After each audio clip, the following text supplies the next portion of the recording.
La pétition est déposée. Il n'y a pas de réponse orale aux pétitions ou d'intervention portant sur une violation de droits ou de privilèges. Nous sommes maintenant à la période de questions et de réponses orales. Je cède la parole à Madame la chef de l'opposition. Merci, Monsieur le Président. La situation continue de s'empirer pour les riverains de la rivière Richelieu. Le nombre de familles sinistrées par les eaux de la rivière a encore une fois malheureusement augmenté. On compte maintenant plus de 2100 maisons qui sont inondées. Et malheureusement, le pire reste à venir puisque de fortes pluies vont continuer de s'abattre sur la région jusqu'à vendredi. Les autorités estiment maintenant que la rivière pourrait encore monter de 40 à 45 cm. Des routes pourraient céder, il y a des villages qui pourraient être isolés. Les autorités municipales sont à l'évidence débordées et les résidents sont surtout très inquiets. Monsieur le Président, 2 députés de l'opposition officielle ont contacté le ministre de la Sécurité publique afin de savoir si ce dernier envisageait la possibilité de faire appel à l'armée, comme on l'avait déjà fait pour le verglas ou le déluge au Saguenay. Ils n'ont malheureusement pas eu de réponse satisfaisante. Compte tenu de l'évolution de la situation, est-ce que le ministre de la Sécurité publique est prêt aujourd'hui à revoir sa décision? Monsieur le Premier ministre.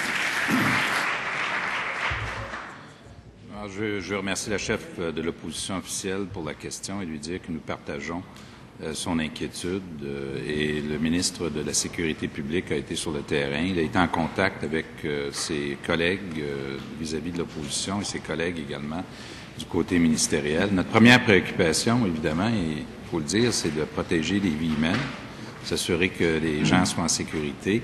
Deuxièmement, de pouvoir limiter autant que possible les dommages matériels. Et finalement, de tout faire pour réparer, évidemment, les dégâts avec les programmes que nous avons.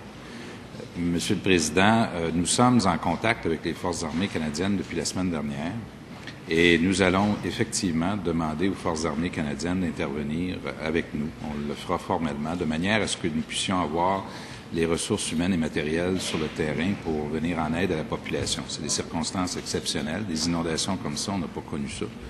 Alors, il faut, devant des circonstances exceptionnelles, prendre des moyens exceptionnels, ce que nous ferons. Et j'espère aussi avoir l'occasion de visiter les lieux, Monsieur le Président, pour voir de moi-même et de visu l'état des dommages. Et en même temps, on veut encourager la population et leur dire que malheureusement, la température ne collabore pas.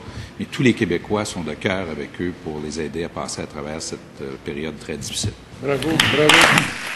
Première complémentaire, Madame la chef de l'opposition. Alors, je veux bien comprendre la réponse du Premier ministre. Je comprends qu'il a demandé formellement l'aide de l'armée pour venir au secours des familles actuellement sinistrées. C'est bien cela? Monsieur le Premier ministre. La réponse est oui. Nous allons, et c'est déjà fait, je pense, le ministre de la Sécurité publique le fait formellement. Je tiens à préciser que nous étions déjà en contact, évidemment, avec les Forces armées canadiennes. C'est une situation qui évolue. On aurait, personne, je pense, prévoyait il y a une semaine que les pluies allaient continuer une semaine plus tard, malheureusement. Et donc, les circonstances commandent une intervention exceptionnelle. Et nous allons poser tous les gestes. Et nous allons, je tiens à préciser, Monsieur le Président, travailler avec tous les députés qui sont directement concernés par les inondations, qui représentent des hommes et des femmes, des familles qui sont concernées de tous les côtés de la Chambre. Alors, sur cette question-là, on est très heureux de travailler avec la chef de l'opposition officielle et avec nos collègues de l'opposition. Bravo. Principal,